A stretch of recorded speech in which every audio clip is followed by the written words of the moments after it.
జీవితం ఎలా మారిపోతుంది? కొంతమంది అంటారు నిరంతరం కర్మలు చేయటం వలన, ప్రయత్నాలు చేయటం వలన ఈ జీవితం మారుతుంది అని. ఈ రోజు నేను మీకు అర్థమయ్యేలా చెప్తాను. ఒక్క క్షణం, సమయం, అలాగే నిర్ణయం చాలా ముఖ్యమైనవి.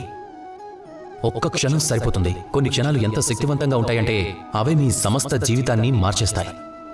ఒక క్షణం శ్రీరాముడి దగ్గరుంది. ఆ క్షణంలో తాను తన తండ్రి గారి ఆజ్ఞను పాటించి వనానికి వెళ్లాలా లేదా అన్నది నిర్ణయించుకోవాలి. తను వెళ్లాలనే నిర్ణయాన్ని స్వీకరించాడు.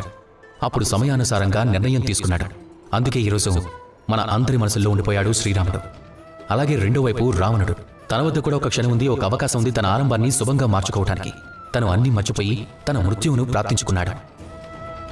ఈ నిర్ణయం అనేది ఖచ్చితంగా ఎప్పుడు మీ చేతిలోనే ఉంటుంది. కేవలం మీరు సమయాన్ని అర్థం చేసుకోవాలి, క్షణాన్ని అర్థం చేసుకోవాలి, అలాగే మంచి నిర్ణయం తీసుకోవాలి. చాలా అర్థం చేసుకోండి సమయం యొక్క అభ్యర్థన, అర్థం చేసుకోండి క్షణం యొక్క కోరికని, అలాగే మంచి నిర్ణయం తీసుకోండి. నాతో పాటు ప్రేమగా చెప్పండి, రాధా కృష్ణ.